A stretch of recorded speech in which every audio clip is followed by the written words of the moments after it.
Good evening. Good evening.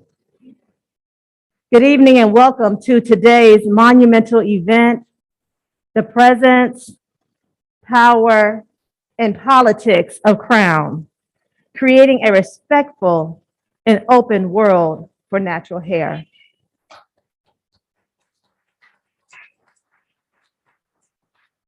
Before we get started, we will have a brief announcement from Pablo Friedman. Good evening, buenas noches. Headsets for Spanish language interpretation are available in the lobby area in front of the auditorium. Audífonos para interpretación en español están disponibles en el pasillo enfrente del auditorio. Thank you, gracias. Thank you.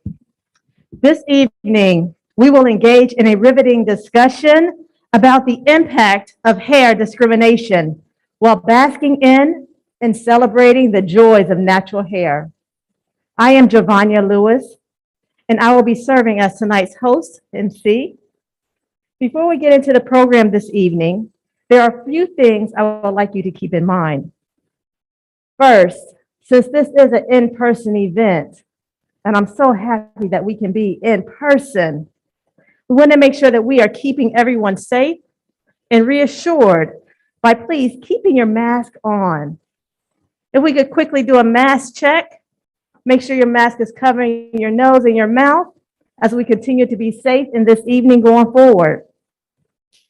Next, although this topic may evoke a variety of emotions, we also want to center and celebrate joy.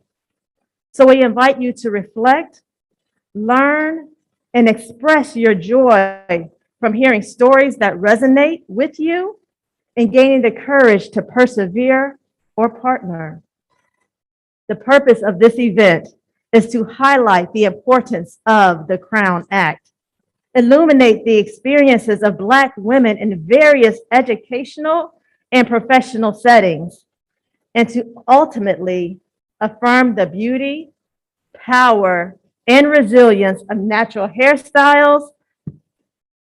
We will now hear from Durham Public Schools Board of Education Chair, Bettina Umstead, who will provide a brief welcome and share more about the importance of today's event. Chair Umstead.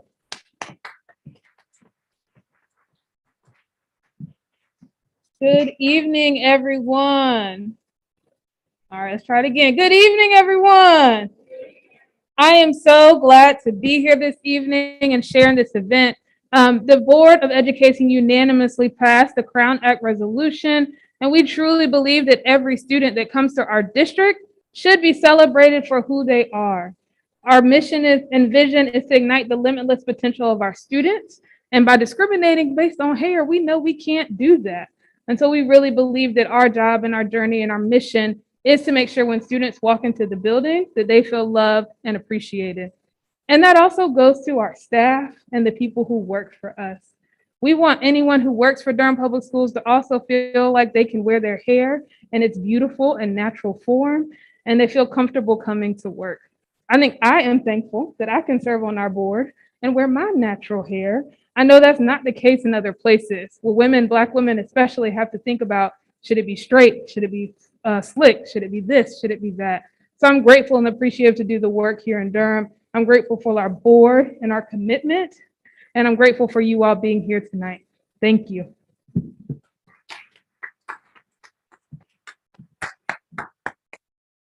Thank you, Chair Umstead, for that welcome and for all that you do to create a respectful and open world for Durham Public Schools, students, employees, and leaders. To provide an overview of the Crown Act, it was created in 2019 by Dove and the Crown Coalition in partnership with State Senator Holly Mitchell of California to ensure protection against discrimination based on race-based hairstyles by extending statutory protection to hair texture and protective styles such as braids, locks, twists, and knots in the workplace and public schools. In February 2021, the Durham Public School Board of Education unanimously passed a resolution In it, it is noted that narrow beauty standards make it difficult for women to freely celebrate their own beauty. While all women experience pressures to conform to certain standards of appearance, Black women are disproportionately impacted by the Eurocentric standards that so often define what is beauty. The resolution highlights DPS's core belief in a child-centered approach for an education that is caring, is culturally responsive, and embraces the whole child, and calls on all students, educators, and community members to observe the week and advance the efforts to end hair discrimination and to create a more equitable and inclusive beauty experience for Black women and girls, where students are affirmed and can express themselves in a safe and positive way. To further commemorate this act and resolution, I am inviting the members of the DPS Board of Education to the stage, who will read the DPS Crown Act Resolution in its entirety. If we have any board members here, please come up.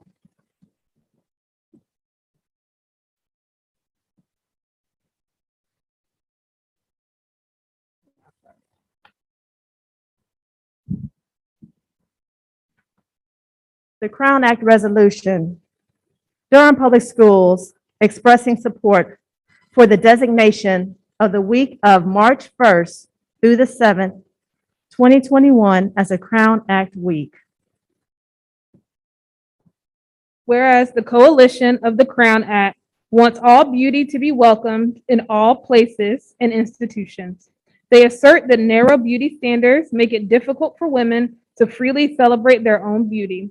While all women experience pressure to conform to certain standards of appearance, Black women are disproportionately impacted by the Eurocentric standards that so often define what is beautiful. And whereas research has shown that society's bias has resulted in unfair judgment and discrimination against Black women based on their hair texture and protective hairstyles, including braids, locks, and twists, that are a cultural representation of their race. And whereas in the U.S., the law in many states does not currently afford protection for race-based hair discrimination, even if the hairstyle is inherent to racial identity. It means Black children can be denied entry to school or educational opportunities because of their natural hair. This is not okay. And whereas the Crown Act, which stands for Creating a Respectful and Open World for Natural Hair, is a law that prohibits discrimination based on hair texture and hairstyle.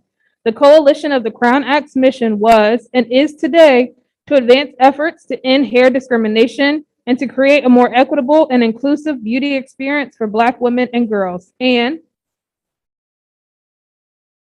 whereas Durham City Council elected officials have passed a non-discrimination ordinance of the city of Durham and assert that the general purpose of this chapter is to provide individuals within the city of Durham freedom from discrimination in connection with housing, employment, and public accommodations because of race, color, religion, national origin, sex, disability, familial status, military status, sexual orientation, gender identity, and protected hairstyle to promote harmony in human relations and to prevent commercial advantage from unethical practices. whereas one of Durham Public Schools' core beliefs is in a child-centered approach in which our students deserve an education that is caring, is culturally responsive, and embraces the whole child. Durham Public Schools insists on addressing the social, emotional, and academic needs of each student. And whereas Durham Public Schools has a dress code policy, Rule IA 34301, that reads, the primary goal of Durham Public Schools is to provide a safe learning environment where all students are able to achieve at their highest potential. Ideally, students should be able to dress and style their hair for school in a manner that expresses their individuality without fear of unnecessary discipline or body shaming. Whereas the Crown Coalition offers a platform that uplifts support to end hair discrimination, and they continue to galvanize support for legislation to end hair discrimination federally and in all 50 states. The Crown petition has over 248,000 signatures so far, too, and Durham Public Schools Board of Education supports signing this petition. And therefore, be it resolved that Durham Public Schools Board of Education supports the designation of March 1st through the 7th as the Crown Act Week across all Durham Public Schools and calls on all students, educators, and community members to observe the week to advance efforts to end hair discrimination and to create a more equitable and inclusive beauty experience for all Black women and girls, where students are affirmed and they can express themselves in a safe and positive way. Now therefore, be it further resolved that the Durham Public Schools Board of Education encourages administrators to support educators across grade levels and content areas from their buildings to acknowledge the Crown Act Week and use resources that are inclusive of all of our diverse learners in order to support the whole child, healthy identity development and affirmation, and show support and acceptance for students showing up without fear of discrimination or shame. And this was signed back in, I think, last year. Is that correct? Last year. This is the DPS Board of Education. This is how we run the school board. Get a round of applause for Crown Act.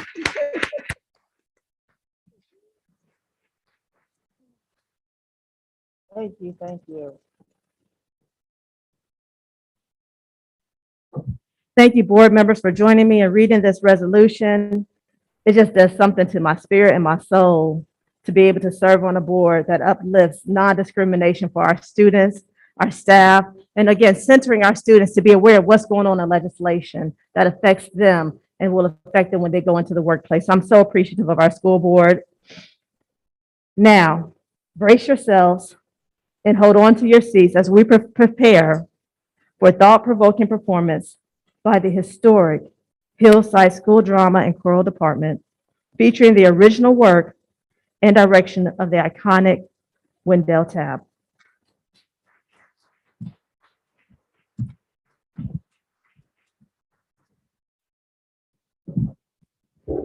Thank you so very much. It is indeed a pleasure for me to be here this evening with all of you. Hillside High School Performing Arts is world renowned. It goes all the way back 100+ years when Hillside was doing performing arts in the old Hillside. And that tradition continues here in Durham Public Schools with this Hillside location. In November, we were pleased to be able to present State of Urgency. It was a call to action to end gun violence. And in that production, we dealt with discrimination, prejudice, police brutality, as well as Black on Black crime. There was a scene in the production that we did that dealt with hair discrimination and colorism.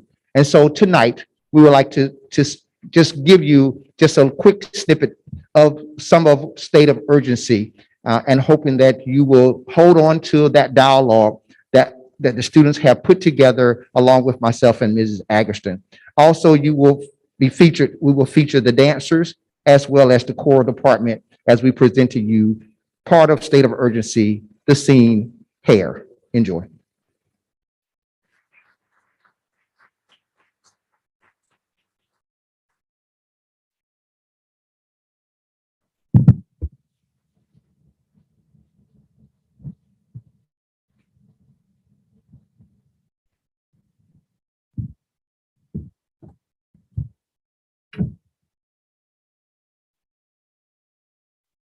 Now, the next thing I'm here to be concerned about is going to have peace on earth, that every man is somebody.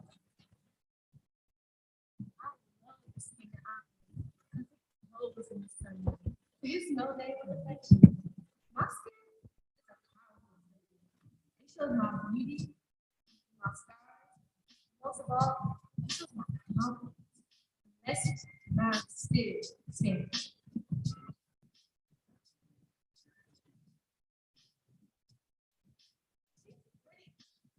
Like the way she looks. Why do you think she looks pretty? But I don't like the way she's dark. Also, she's black. But you are black too. My Why would you not want to be a Black person in America, be smart and doing great in school? I'd like to do all of that, but as a light-skinned or mixed person, they are beautiful. Are you even listening to yourself right now? People, from me and you. White and Black. I don't know. I guess I've just always been this way. It's all I've known.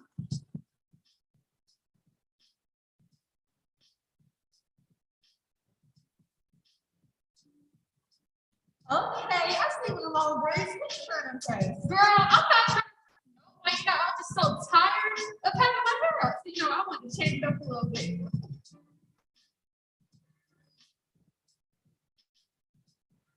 What? What do you think you're doing? Oh, I didn't give you permission to touch my hair. What makes you think you do so nasty things all over my hair? I'm sorry. I saw Rick saw people do it. It said to our parents. I thought it was okay. Yeah, it's okay for me to touch her hair. I don't think it's a big deal. The big deal is trying to touch a Black woman's hair. For one, and without consent. For two, it's just hair. It's really nothing special about it.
love my hair today.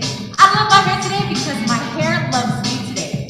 Like my hair rises toward the sun, I rise toward my destiny. Like the volume of my hair, my voice, which I will no longer silence.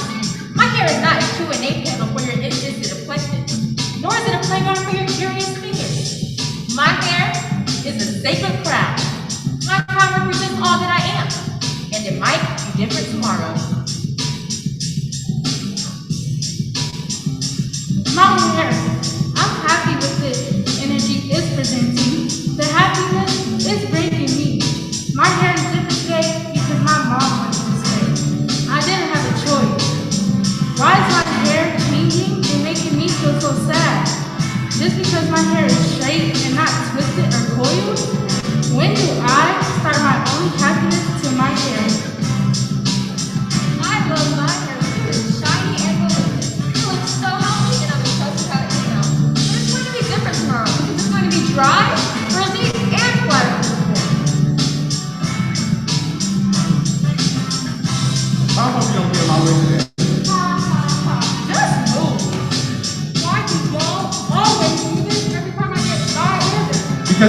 It's in my way.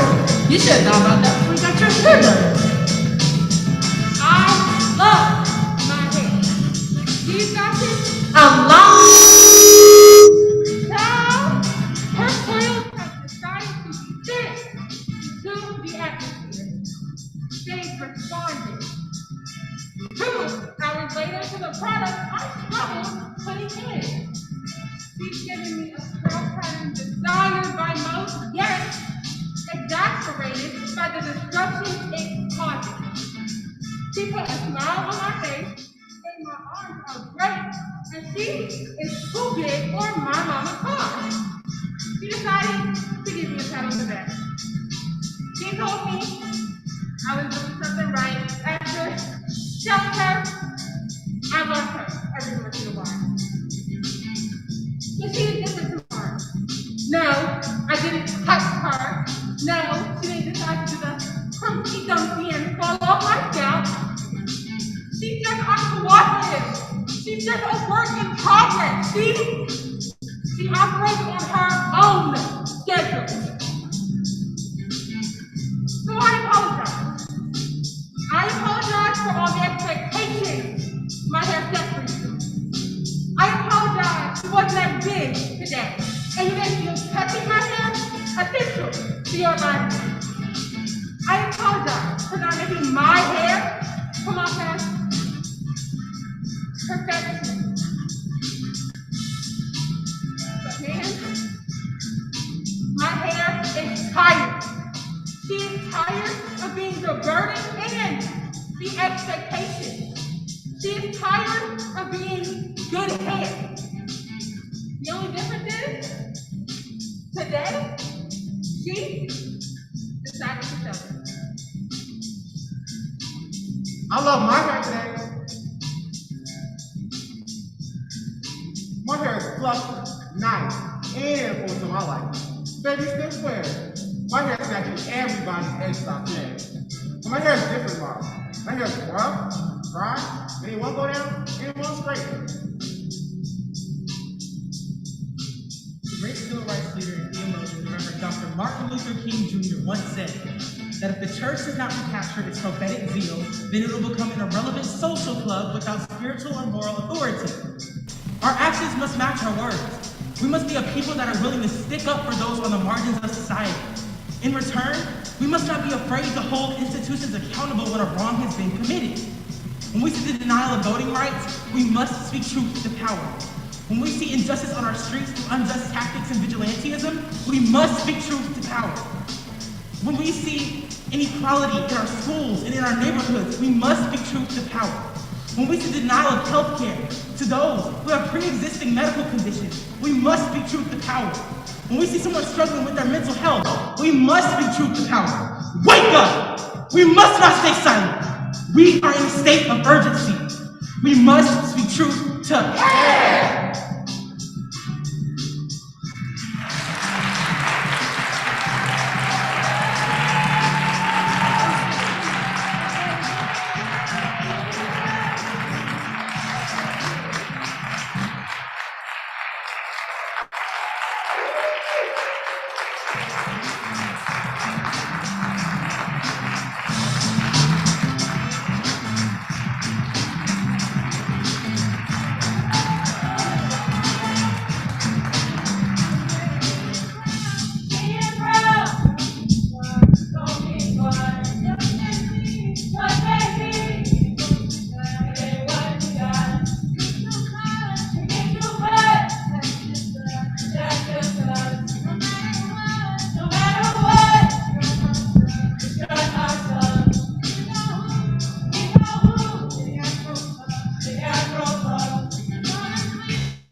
Let's give our students another round of applause.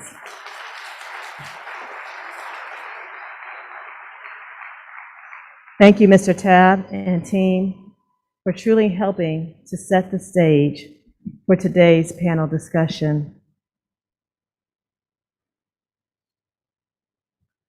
What the young student said, "My hair rises toward the sun like I rise towards my destiny, a sacred crown. We must speak truth to power." Ashe. What an awesome segue to this next portion of our event. This evening, our panel is made up of dynamic women from the Durham community with a diverse array of perspectives and experiences regarding discrimination and appreciation. Today's panel features Senator Natalie Murdoch, Judge Josephine Davis, Dr. Alvera Lassane, Alicia Worley, and Nicole Piles. And the conversation will be moderated by Dr. Laverne Maddox Perry. Get ready for an insightful discussion of power, resilience, and celebration. Let's give a round of applause for our panelists and moderator.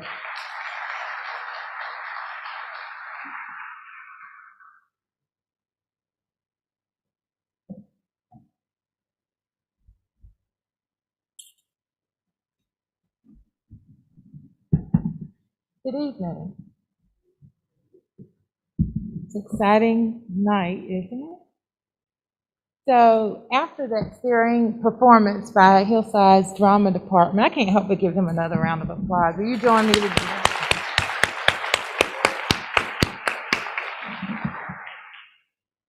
So we've heard some very interesting perspective on why we're here this evening, and we're going to jump right into the discussion. We want to have time for the distinguished guests to be able to participate in panel discussions around pre-arranged questions that we have to facilitate the conversation.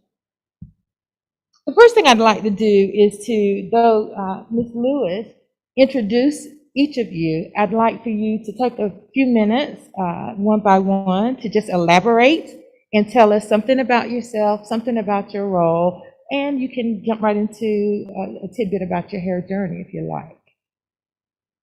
We'll start with you, Judge Davis.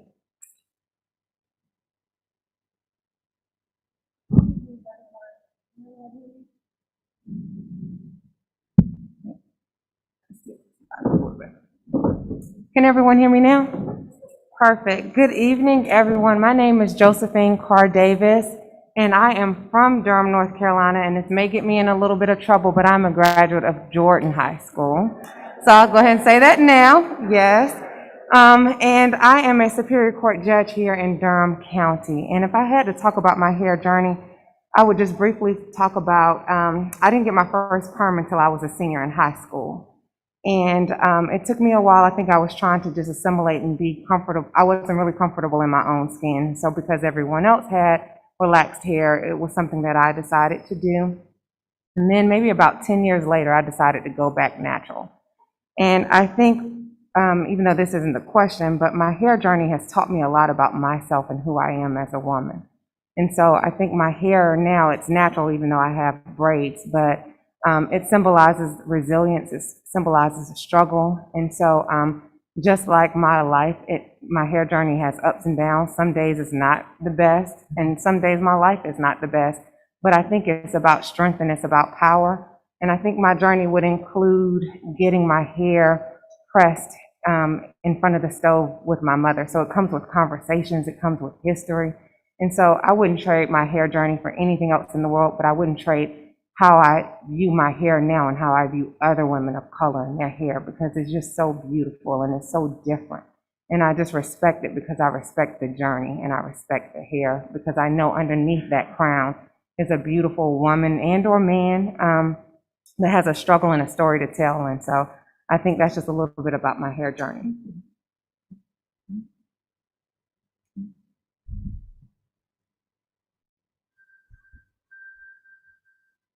Good evening.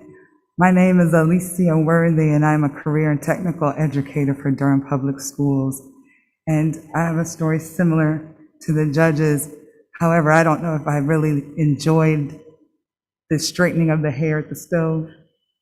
As a youngster, of course, as I got older, I really enjoyed that time that I spent with my grandmother, but just the journey and having to sit there and for students and people in the audience, when your hair is so thick that when your parents are trying to pull it out, they break the brush, and so you start to really not like yourself and not like your hair, and so I also didn't get a perm until I was later on in high school, and I went to a high school where I was one of very few African-American women, and so when your hair, when it rained and it would poof out, you know, everyone wanted to come and touch it and all those things, and you're trying to say, please don't touch it, and you know, you couldn't get it straightened in high school, so you're walking around all day, and so for me, it was a matter of low self-esteem at one point in my life. When I went on to college, again, being one of a few African-American women at a PWI, and then on to working, it seems like my whole journey, I've been one of very few Black women, even here in education. But what I found, as the judge said, is when I got older and I started to realize that I was beautiful, I was not my hair, so to speak. And so I was beautiful regardless. And I enjoyed protective hairstyles. I was doing a gospel recording, and a fellow member of the group was like, oh, let me give you a protective hairstyle, which were, of course, weaves and braids. And at that time, again, I was a grown woman, at that point, a mother, started to realize that, again, Alicia, you are beautiful regardless of what your hair looks like. And so as we've come through the years, again, I always find myself in a place where I remind myself it doesn't matter which hairstyle you have, you're not your hair. You're beautiful. Your hair just makes you even more beautiful. And I have a tendency to have it wrapped up, but that is just by choice. A coworker some years ago, when I did have a protective hairstyle, looked at me and she said, oh, your hair is pretty, can I touch it? It looks like Medusa. And at that point, luckily I was very secure in myself, and I explained to her how that was kind of offensive, but again, I'm not my hair, and my journey has taught me, as she said, about strength and resilience and about determination and just remembering who I am and my purpose in this time. And so I just encourage everyone to embrace their hair. Enjoy the memories for those of us who are old enough to have the memories of grandma and the grease on the stove. Those who are in high school will never know what that means and be glad, but just enjoy and embrace those memories. Thank you. Thank you. All right, hi, I'm Nicole Piles, and I'm currently a junior at Hillside High School. And my whole hair journey, honestly, I've never went through anything crazy with my hair. I grew up with the whole beads and barrette thing, well, more so barrettes, and the pigtails, the ponytails on end, and never really wore my hair out as a child. My mom kept my hair in ponytails no matter where we went. I had 3 down the middle and 2 on the side, no matter where I went. They used to beg her, oh my God, I got please wear my hair, I got please wear my hair out. And I finally wore it out in middle school. Started taking care of myself, and it took breakage to realize that my mom was right. I should have just let her take care of it, as far as, like, just as always, because she just knew mom knows what's best. And that was basically my whole hair journey, was just knowing mom knows what's best. I've always went to predominantly Black schools or minority schools in general, where hair wasn't really something that made me stand out. I've always had long, well, as far as before I was a baby, I always had long hair, and I was always oh, you look like your mom has such long hair, she's so light skinned, I can tell you're mixed, I can tell you have something in you that makes your hair so long. Like, it was never, your hair is just nice, you know? And I always thank my mom and my dad for the beautiful genes they gave me, because, you know, blessed. And it was just, after a while, that does kind of hurt sometimes, because why do I have to be mixed? Why do I have to look like something to feel beautiful in my hair? And, sorry, it's just falling. I'm sorry, I'm a little stuck. It's just, my hair has always been something that has really been a part of me, and I've always kind of felt confident in that one part of myself. It's just my hair has always been long and pretty. It's never been you as a person, you're pretty. It's always been your hair, your hair, your hair. So my hair journey was just, that's who I was for all of my life. It's always, oh, Nicole, the one with the long hair, the one with that kind of hair, and then just, that's always who I've always been. And it was like, I'm proud that I have long hair. I'm proud that I have this kind of hair, but I realized that having hair does really tear you down sometimes, whether you want to admit it or not. It's something that's like really important to who you are and what you are. And yeah. Thank you, Nicole. Good evening, everyone. My name is Alvira Lassane, and I'm the Assistant Superintendent for Human Resources for Durham Public Schools. My hair journey includes a little different element. So I was premature, and as soon as I was born, they shaved my head to be able to give some medical attention.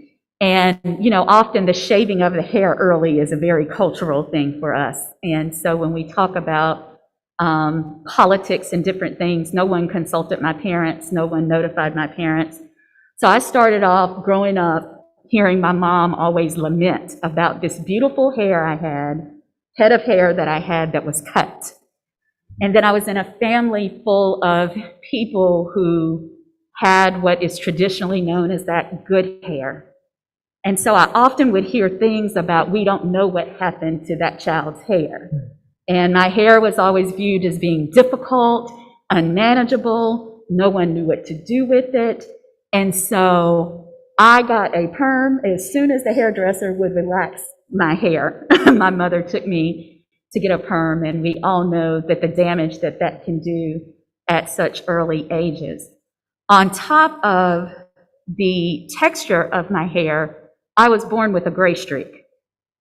So you can imagine being a child and having this white streak in the middle of your hair and coming through school. I'd get on the bus and we'd get the theme song to the Munsters, and we would just have all kinds of things that just kids do with that. And so being premature gray and having that spread early in life is another thing that has been part of embracing my hair journey and who, from my perspective, God made me to be. So he gave me this hair with the texture, with the color, and everything in it. And while it has had many things in that journey, I am very proud to be at this stage in my life. And I think that embracing my hair has been a true part of me being able to be a confident Black woman who is able to express herself and is unapologetically herself and everything that that entails. Thank you. All right. Good evening, Senator Natalie Murdoch. I'm proud to represent you in North Carolina Senate District 20. So we are currently in my district and proud to have led a group of legislators along with Representative Candy Smith to file the Crown Act here in North Carolina. So very, very proud to be a part of that very strong group of phenomenal legislators. And I think it is probably one of the few bills that was actually filed by all Black women. You don't see a lot of that in the General Assembly, so it really was a historic moment that I don't think we really acknowledged and honored until we actually did it. But thrilled to be here with all of you this evening. And my story really probably goes along with the time that I was born and just the type of family that I had. So I'm an 80s baby, so I think we all remember the 90s where, I mean, relaxers were the thing. I mean, we were getting perms and relaxers. I did have a pressing comb, so I went to a old school hairdresser where it was a flame. It was a flame. You went in, the blue grease was on the back of the hand, and they're taking the grease and they are doing the pressing with the flame. So I did that and was natural, honestly, through a hot comb as long as I could. My hair has always been pretty manageable, and honestly, out of necessity, I was very active. In middle school, I started cheering, and then by high school, I cheered, and I was in the band. So I was just and I ran track, so I was just so athletic. I kind of had to, at the time, thought I had to relax my hair, and so that's when we got into the relaxers just from going through games, and you come out looking great when you're first ready with the fresh press, and then by the end of the game, you know, I'm a cotton ball. So after going through that enough, finally did the relaxer And also remember in elementary school, like all the products we used, we weren't aware of a lot of natural products at the time. So as the panelists were talking, they made me think of the African Pride grease, right? So everyone can smell you 10 miles away with the African Pride grease. So I think of the smells, I think of the time, just how much time it takes if you are preparing for a rainy day, you know, just what considerations go into, okay, what will the hair look like today just because of the weather. And I think through the Crown Act, folks have been educated as to what it is that women of color really go through, especially Black women, every single day when it comes to our hair. And so fast forward to, it's like Nicole went to a predominantly Black high school. So, you know, we had braids, we had twists. Oh, updos, I can't skip that part. We had the updos in the 90s, just like the WAP videos for the younger students here. So we had the gel and the spritz. And honestly, very, very damaging hairstyles. So I'm glad we were delivered from that. So fast forward to, ended up working in Asheville, North Carolina for some years and struggled finding Black stylists that knew how to do anything with my hair. So that is really when I went natural. So I have not had chemicals in my hair since probably 2008, 2009. Learned some tricks to do it on my own. But when I wanted it done professionally, I would actually drive to Charlotte to get my hair done. So I think for me, my hair story is a lot of time, preparation, and wanting that time back. And I think being natural, learning how to do your own hair, learning how to embrace your texture, learning how to make it function and work for you, for me is a big part of my hair story. And I'm just thrilled that now we're in a time where we're embracing natural. You know, we're embracing locks, we're embracing styles that I don't think were embraced as a young child. So I have had to learn how to embrace that for myself. Still deal with it, even with my current style. It's, okay, when are we gonna wash it in between what events, and making sure you have those hours to actually do that on wash day. So my hair story has been a lot of peaks and valleys, but glad that we are in a time where folks, including myself, are just truly, truly embracing their natural textures.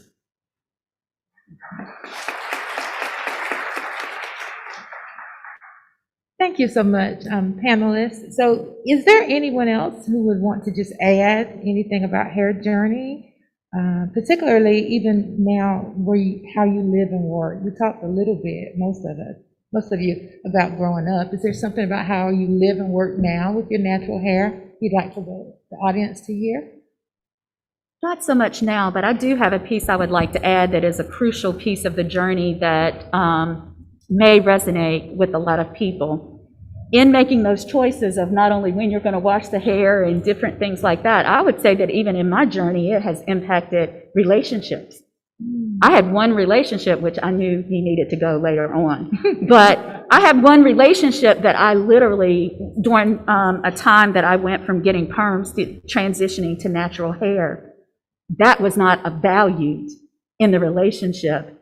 And I was basically called to get a relaxer or make another choice. And so I made another choice. And I do think that sometimes that when you're looking at those messages and what does that really mean to the core when it almost seems like you're not acceptable to a man or woman because of the way your hair is, I do think that that is very important to acknowledge how strong those messages are. I think another thing, we have a distinguished panel here, but I don't want to underestimate what it is like to be a Black woman and when you're preparing to go to an interview and you think about how you can wear your hair in the least threatening way, or how you can wear it in such a way that people won't make assumptions about you that will impact your ability to get this job that you know you are very well qualified for. And so those are two crucial things that I would mention as part of that hair journey. Slick back, that's the safest, right? You pull it back. If I could add one thing to that, I just wanted to echo, I remember it was in 2018, and this was when I started my campaign, and I was tasked with how I was going to wear my hair for our palm cards. And so I knew that my hair is natural, and a lot of times I wear it in an Afro puff, but I knew that it would be more palatable if I blew my hair out. And so the question was, what do I do? And so I opted to blow my hair out. And I think the hurtful part, and I struggle with why I made that decision, and I know why, but it wasn't the best decision. And I can look back now, having grown, because representation matters, and how my hair looks matters. And so, I think we all struggle with making those decisions about, like, how do we advance, and how do we show people that, they can be comfortable with who we are and not losing, ourselves in the process. And so, I remember when I started my hair journey and I was at the district attorney's office, I said to myself, okay, if I'm getting ready to go natural, I held on to the perm pieces on the end because I just wanted some length. And so I wouldn't do the big chop because I kept saying to myself, I didn't start out this way. And so how do I go before judges, and now my hair is natural, and yesterday it was perm.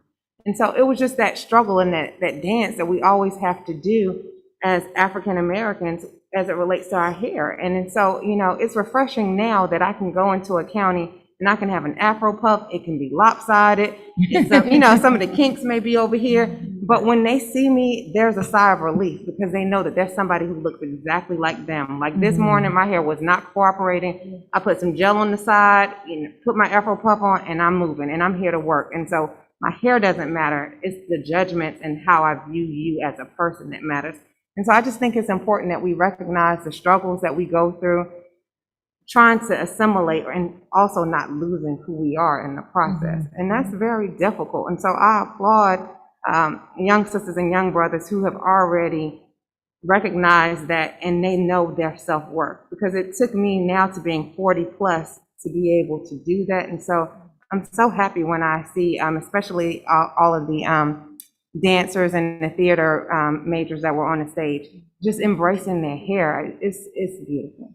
Yeah, and quickly, I have to jump into, for any folks that are thinking about running for office or in the public eye, it is a thing. And not only is it a thing for, with Judge Davis, that was a local race, but I do political consulting, and if it's someone running for Congress or running for governor, it is a thing. You will have consultants say, there's no way you're going to win with that sort of hairstyle. And I remember how transformational it was for me to see Ayanna Pressley with her twist.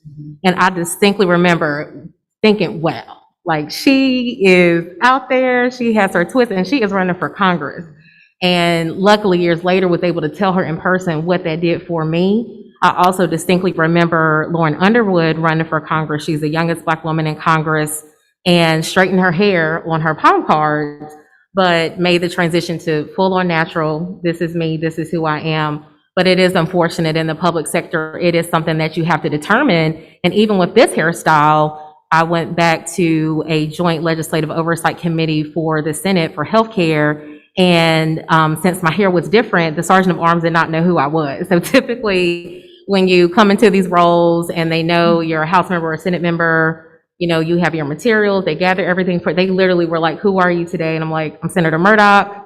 My hair is just different. So it is always a thing. Also, I think for women of color, of them, you look different. So I think also sometimes with the hairstyle, when you're running for office, it's wanting to be consistent. So do you start out natural and stay natural, or do you embrace switching it up? But it is like a huge, huge topic that I'm glad that now we're seeing more women, shout out to Stacey Abrams, we could go on and on, of more and more women who are running as they are from day one. And I'm just glad to be a part of that movement and journey. Yes, and I definitely would agree. Just being a part of the movement, seeing different governors, a young woman who was just appointed. In education, it does depend on your high school, right? So at my high school, everyone is predominantly a minority. So no one makes a big deal about hair amongst students. But as you said, I think back to my own high school, and even probably up to a few years ago in interviewing, that you go with the conservative, better to blow it out, or go with the straight, what did you call it, Dr. Hussein, the good hair look, but have your own confidence. And that's where I think I've gotten to, being a full-grown, as they like to say, woman at this point, just being confident in who you are. And as you said, just knowing your purpose, because we all have a purpose, and it's not whether your hair is lopsided today and short tomorrow and 20 inches the day after that. But just being confident and going into any interview or any setting. I've seen students come and ask how should they do their hair as they're going for college interviews and things like that. And And that's what we try to impart about them. Just be yourself and be confident in yourself. And that's what, I'd like to add. Thank you. So another question we could talk about is, in what ways have we seen our hair not only politicized, but policed in our society? I don't know, I mean, Nicole, you might have something you want to add about that, but how have we seen our hair politicized and policed? Okay, so I guess like last year around March, April-ish, everybody knows that I had knotless box braids in, and of course, amongst the Blacks community, we know that means we was in my hair. And a lot of people, I feel like they believe that it was my real hair. And I just wanted to clear that up, make sure everybody knew they were braids for sure. But basically, I had a softball game, and we were actually up against Jordan High School. No, got beef, but we were up against Jordan High School, and of course, he was like, we're this Black school, and then this white school, and of course, we're ghetto, we're this, we're that. We shouldn't be losing to no Black school. We shouldn't be doing that. And so I guess after I hit my double, we started running the points up on them a little bit, feeling ourselves. Coach Hoffenheim's must have just been feeling himself today, because he told like the ump that said something about my hair, my beads were in the way of the game. It was just, for some reason, it just bothered him that a Black school was finally beating a white school. And even though we lost in the end, it was just the whole point of, why did you feel my hair was the thing that you need to pick on? Because, well, I'm Black, or because I had knotless braids, I had beads, or it was just convenient for you, And that was just like, that's like part of my hair journey too. It's just like, that's the biggest thing that ever happened in my life that shouldn't matter because of where, especially because of where I live. Look at all of us in here. Look at us. It's Black. So why am I stressed about how my hair looks at a softball game because you were about losing? And that's how my hair was policed. But end of the day, moved on and got the rule changed. But I still want an apology. I still wish things shouldn't have been like that in the first place. But yeah, that's good. Yeah, just, again, thank you, Nicole, again, for sharing your story. And I think your father is here, if you want to wave. I think that, yeah, I thought that was you out there. They visited us in the General Assembly, and to know that we filed this bill and we're so excited, we filed the Crown Act, and this happens in Durham. So there's just so much that we can say about it. I want to go back to the braids. We all, or my age group, grew up watching Venus and Serena Williams play tennis. And so you have these very famous Black girls and women playing tennis with beads. So I don't even know why the policy was even written to have a provision about beads. It's still what bothers me. And I think when it comes to the policing of hair, it is not being in the room, not having that diversity, not having those different life experiences to even write those policies, to even write those laws. You're in HR, you also see a lot of grooming policies, particularly in the 80s and the 90s and probably before that, of photos of this is what it looks to be appropriate in the workplace. There is a corporate culture where your hair has to look a certain way, or you may be pulled to the side. The Crown campaign and Dove, they've done surveys where HR managers have admitted to discriminating against men and women, because I do want to lift that up. We are on an all-female panel today, but it is an issue for men and young boys. And that's why I'm so glad in the drama we saw earlier in Hillside that a young man shared his story. One of the viral moments of policing, just very similar to Nicole in a softball game, was in a wrestling match. I believe he was in New Jersey. Same thing, halfway through the game. So it's not as if you were ruled to be, out of the ordinary, not in compliance with these rules early on in the game. They are already competing, already playing. Then all of a sudden, their hair is an issue. And this young man had locks. We all know how long it takes to lock your hair and to grow your locks. I think his locks are about this down, this far down. They cut his locks during this wrestling match. And for folks that want to go back and watch that video, please do. You literally see that soul leave that young boy's body.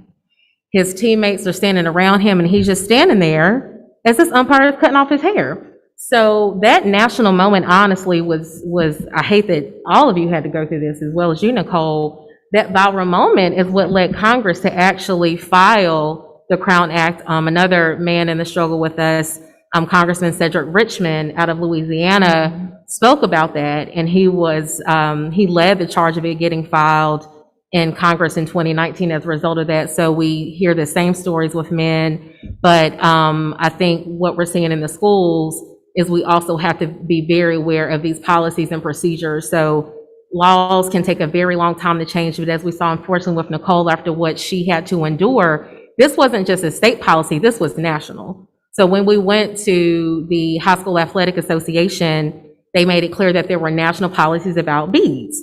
But either way, skipped over, her jersey number was still visible. So she still wasn't breaking any rules, but the bobby pins and beads should not be an issue. So nationally, that policy was changed, but the policing, to be clear, is written into laws, it's written into policy, it is deliberate, it is another form of racial discrimination. Thank you. Another question? What is the significance? You kind of hit on it. I don't know if anyone wants to add anything additional about the significance of the Crown Act. I will chime in here because from my personal journey, I think it's very important to acknowledge hegemony in our culture. And so hegemony, for those who may not know, is when you have the dominant culture that has projected onto marginalized culture so long that it hits a point that they don't necessarily have to do it because we end up policing ourselves. And I think it is very important to acknowledge that. And I have to say, from my personal journey, having experienced that, I came from a very situation. I come from a more rural area of North Carolina that is ultra conservative. And there were times that I was the only Black person in my entire grade level. And so when you think about the projections, but a lot of the negative feedback I got about hair often came from people who looked like me. And so I need us to think about, when we're looking at the Crown Act, while there is a piece that is part of that dominant culture, I want to lift up how we do that to one another in the context of this conversation today. So when I actually looked at returning to Durham, I returned the end of January, and then this was on the agenda. It was an unanticipated response to the Crown Act when the resolution was read by the Durham Public Schools Board of Education. I did not anticipate, even though I'd seen it on the agenda, but actually hearing it in the room had a positive impact on me. And I think we have to be careful not to underestimate, particularly people of color in positions of power when you have to make those tough decisions. Do you uplift all of those things that you know from an experience you've had, or do you take a stand in that moment and make a different decision when legislation is being constructed, when policy is being constructed, and those sorts of positioning? So the impact of the Crown Act is at the very root of that level of this decision-making from majority culture as well as the marginalized culture. Thank you for bringing into the space about advocacy. Does anybody want to talk a little bit more about advocacy and how you can advocate for Black hair and non-discrimination and freedom? I wanted to just touch on the significance just a little bit more, because it really truly is historic. I mean, we've never really taken the time to craft a law around not only hair, but the attorney that worked on this in California, the representative that Vice Chair Javanya Lewis mentioned. It was unique. Honestly, before this, lawsuits have been filed, they hadn't gone anywhere. Through the NAACP, there was a woman with blonde locks, and her case just didn't make it very far, even with the help of the NAACP. So it was really historic to get it done, and it got done, honestly, pretty quickly. First, you had California and New York. I think now we're at about 12 states, but I think probably over 30 some odd states have actually filed this legislation. Even in states such as Nebraska. So states where you wouldn't expect to see the Crown Act on the agenda, it has been. And the reason that is significant for me is, on both sides in the General Assembly and the House and the Senate, it's majority Republican, not a lot of diversity. So it's kind of hard to make the case for something like that. But even in North Carolina, we still see a shift where no one was even talking about this. We just had a lot of people suffering in silence. You weren't having gatherings like this where it was even a conversation until the Crown Act. So similar to your experience, people felt seen and heard. Of all the legislation I've worked on till this day, I still get so many comments about the Crown Act and just the movement it created. I think at one point I saw Shemeka here, and also would be remiss, just the local movement we created. As a result of HB2, we knew that the sunset was coming for non-discrimination ordinances at the local level. And you had Durham and Carrboro and all these other cities, but that was by design. We worked with Equality NC to say, if you're going to enact non-discrimination ordinances to say you can't discriminate against someone because of their sexuality, let's extend it to the Crown Act, because these are intersectional. Just because you may be LGBTQ plus doesn't mean you don't also have natural hair and face that discrimination. So through, Councilwoman Freeman, who's here, other members, folks throughout the state, would also be remiss to Judge Davis's experience. Judge Ashley Parker Dunstan, who was very vocal about serving as a young judge and what she went through wearing natural hair, all of that really came out of the Crown Act movement. So I really cannot stress how groundbreaking this legislation really has been for all of us. Thank you so much for sharing that. And I'd like to add that I really wasn't aware of it until it was passed. Okay. And just in reading up on it about young girls, how young girls as young as 5 are discriminated against with their hair. And I teach high school, but just thinking about elementary girls and some of the stories in the news where they were cutting girls' hair, similar to your story, and cutting girls' hair in school. And so I'm glad that the act has passed. And as Senator Murdoch said, not just for our Black girls, but also for our boys who are wearing locks and wearing twists, and how they're stereotyped, because unfortunately there's still some stereotyping. And as people look at us, even though we're celebrating today our natural hair and being Black women, I'm sure we all could think of stories where we've been stereotyped, stopped in the car, and some of our young males in the community. So I hope the discussions continue.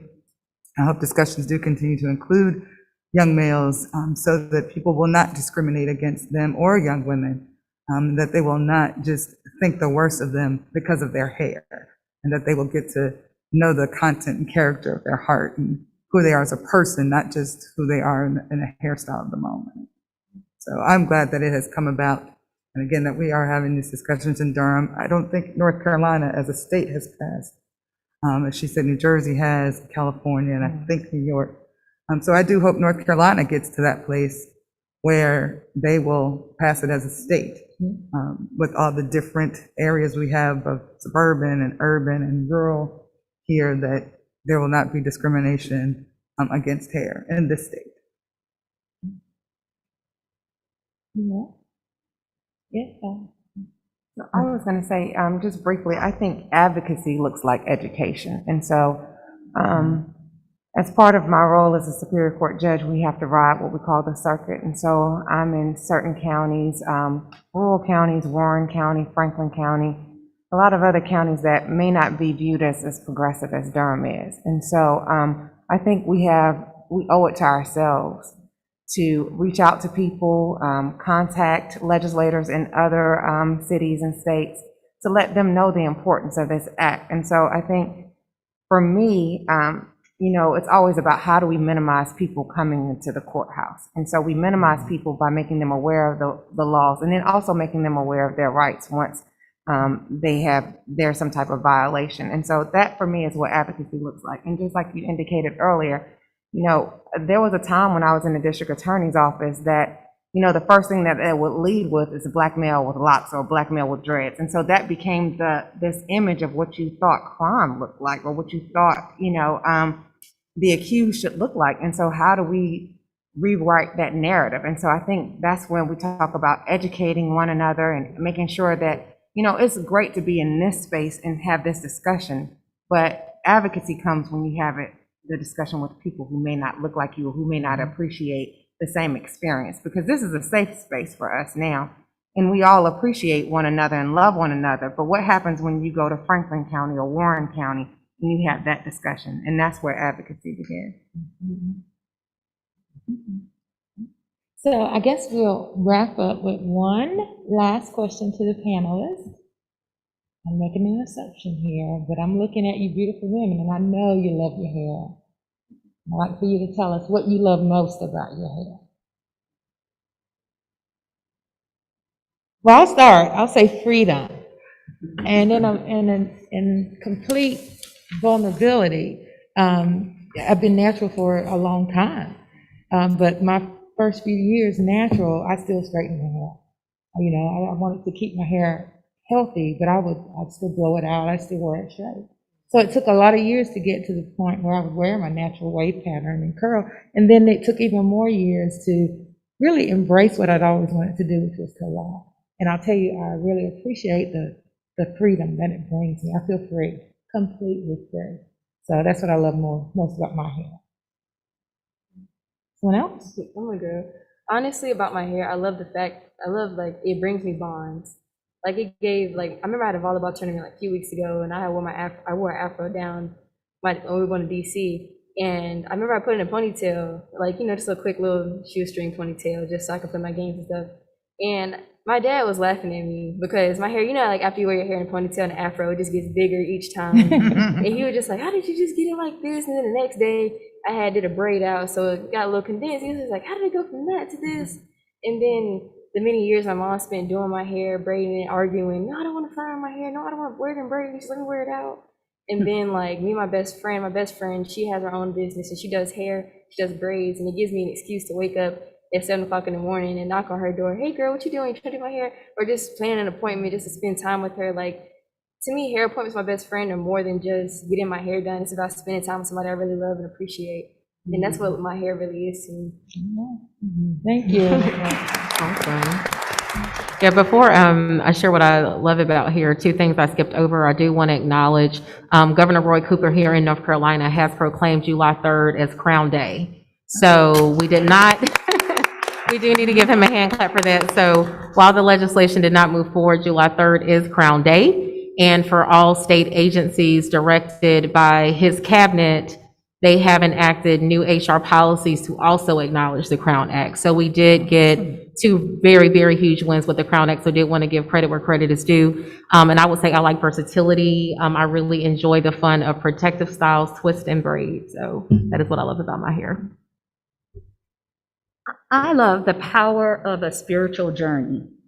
If you make it through a transition, if you begin a lock journey, you are on a pathway to discovery about yourself. And if you surrender to that journey, I remember back in my prior school district, my home, when I went there, you didn't see natural hairstyles.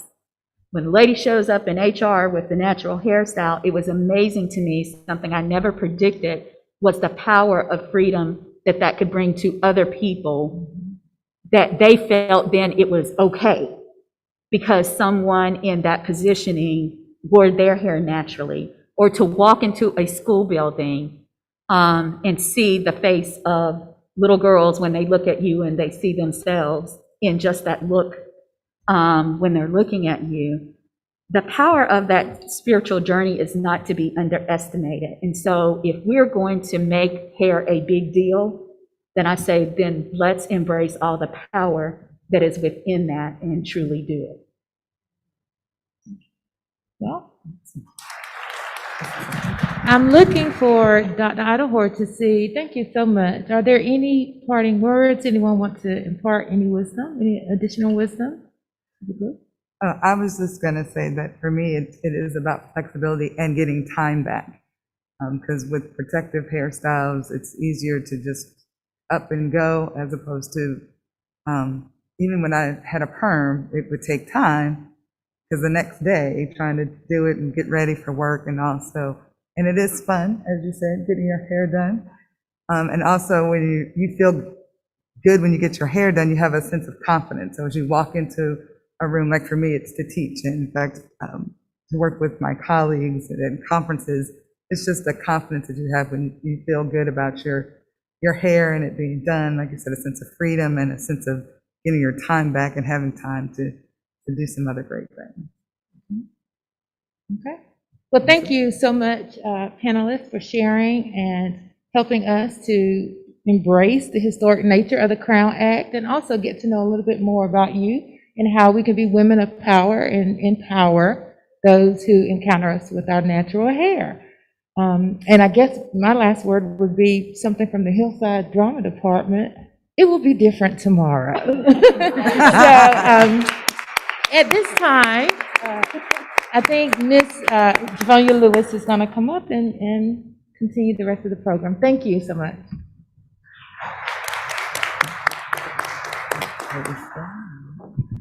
What an amazing conversation.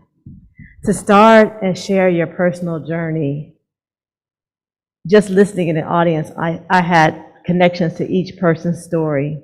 To know that our hair connects us and there's resilience in it, just beautiful to begin there and to hear the conversation to carry on into how it leads to advocacy and legislative change. So thank you to each of our panelists who are here and all that you share. We can give them another round of applause. Thank you for your candor and your transparency this evening. It's really touching. We are going to now hear from Mayor Elaine O'Neill, who will deliver our Crown Charge, where she will leave us with a message of inspiration, encouragement, and/or righteous conviction. She will leave us with all of this with a charge. Let's give a round of applause for our very own mayor and Hillside alum, Mayor Elaine O'Neill.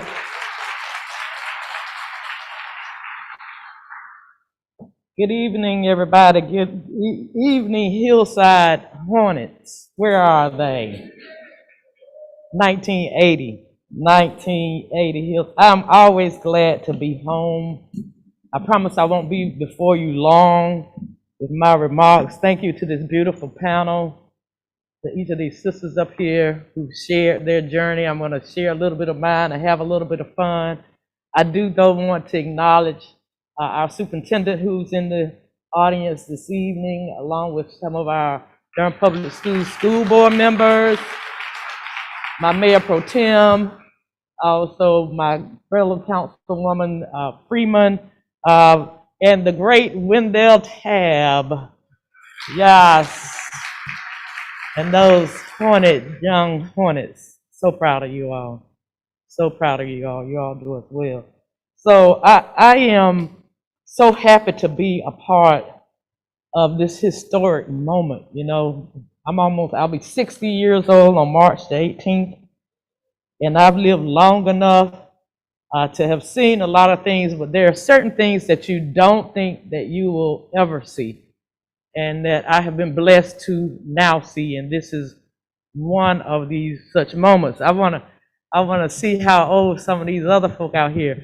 Who remembers blue, and what's the second word? Crown, burger, sulfur, and deputy.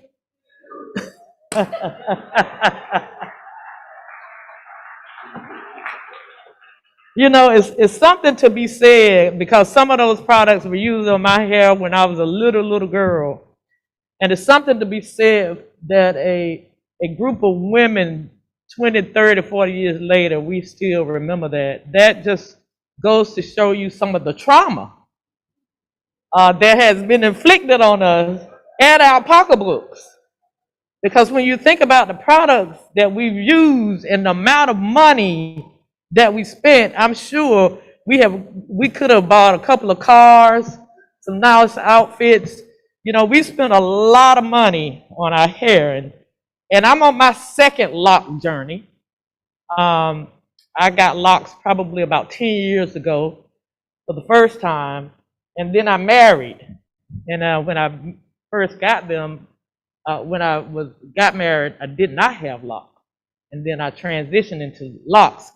And that became one of the problems. I ain't gonna say all the problems, but that became one of the problems when I got locks. So if you look back over some of my pictures, my locks, I cut them all off, right? Because that was not how the man married me, and he didn't really appreciate that I transitioned into my true self. Well, I don't have that person in my life anymore, but I got my locks back. So now let's say, now all of these hairstyles I've had, but if you have had these hairstyles, I want you to put your hand in the air.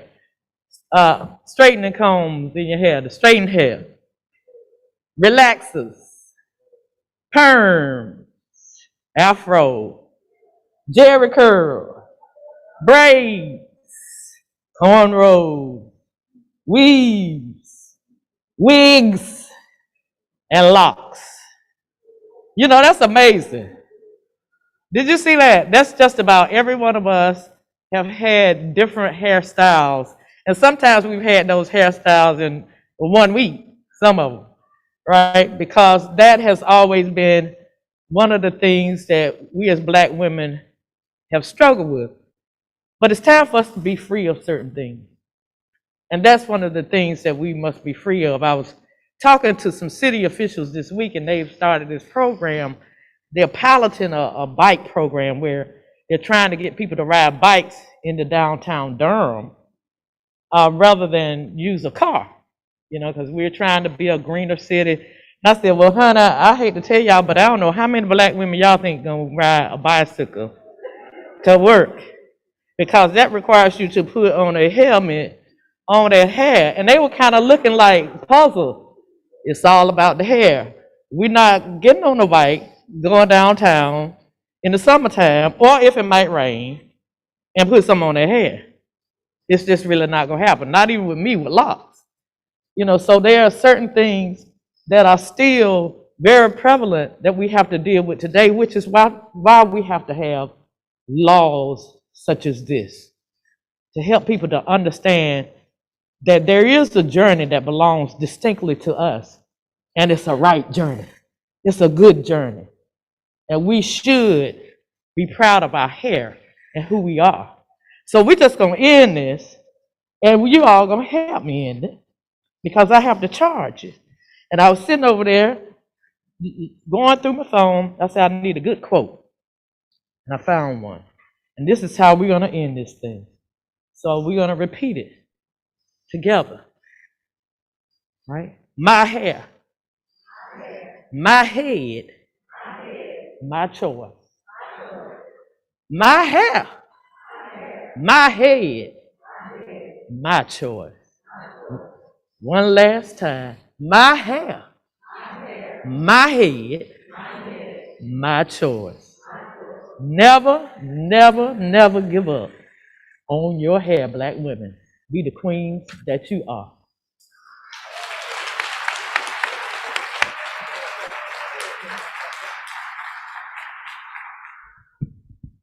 Thank you, Mayor O'Neill, for sharing such powerful words with conviction.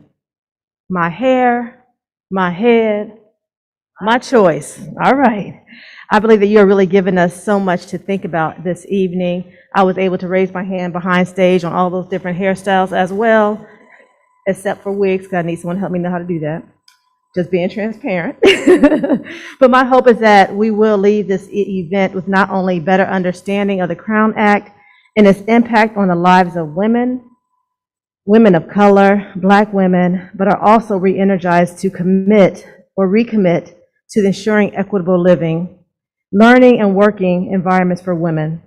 I also hope that we will leave this event reassured and restored to progress forward in this work, in this movement, to end hair discrimination. As we prepare in ending the event, I do want to take a second to give a token of appreciation to all of our panelists, to Mayor O'Neill, and we also have one for you, Dr. Laverne Perry Maddox. If you step down, we'll bring it out to you. We bring the appreciations out. Thank you.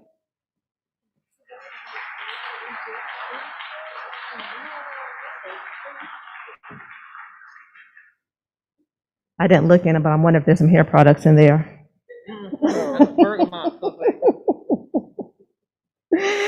So as we prepare to bring today's events to an end, we will hear from DPS Superintendent Dr. Pascal Mbango, who will provide closing remarks. Dr. Mbango?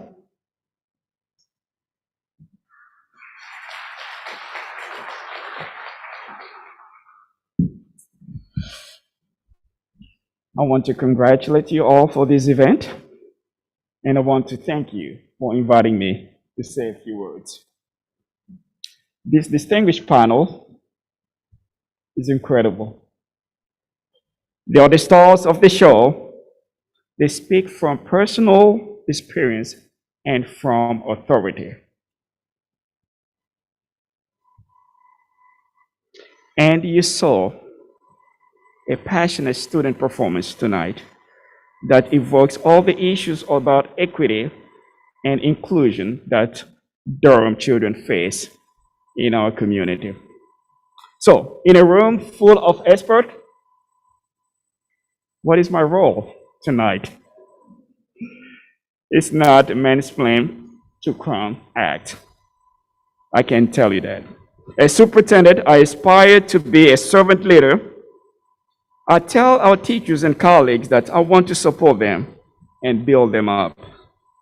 When activists, leaders, as student presenters rise to support our Black girls who face hair discrimination as early as 5 years old, then it's my job to amplify the cause. More importantly, it's also my job to listen and learn. That is what I'm here for, and what I invite you to do, to listen, then learn. Listen, then learn, and amplify. To stand for Black girls in Durham County and around the world. To stand against all racial discrimination, including discrimination against race-based hairstyles. And to stand for the limitless potential of every Durham child. Thank you.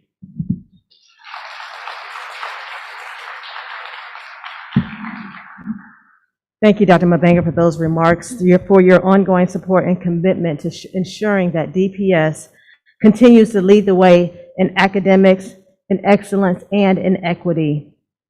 I just want to give a few appreciations as we end this evening. This event would not have been possible without the help, support, and efforts of many people who believed in the vision and purpose of creating this space. I would like to thank the DPS Board of Education, the Chief of Staff and Office of Equity Affairs, the Hillside leadership team and community. Thank you, Mr. Tab, team and the drama, choral departments for such an amazing performance. Thank you to the DPS Public Affairs Office for your support with communication and marketing this event. Thank you to Academic Services and Operational Services for your support and contributions to ensure the success of this event as well. Thank you to the Black-owned businesses who provided goods and services today. I hope you enjoyed the event booth. Photo booth therapy, Favor Desserts on your way out, Mass Appeal Graphics and Design, and Too Much Bling.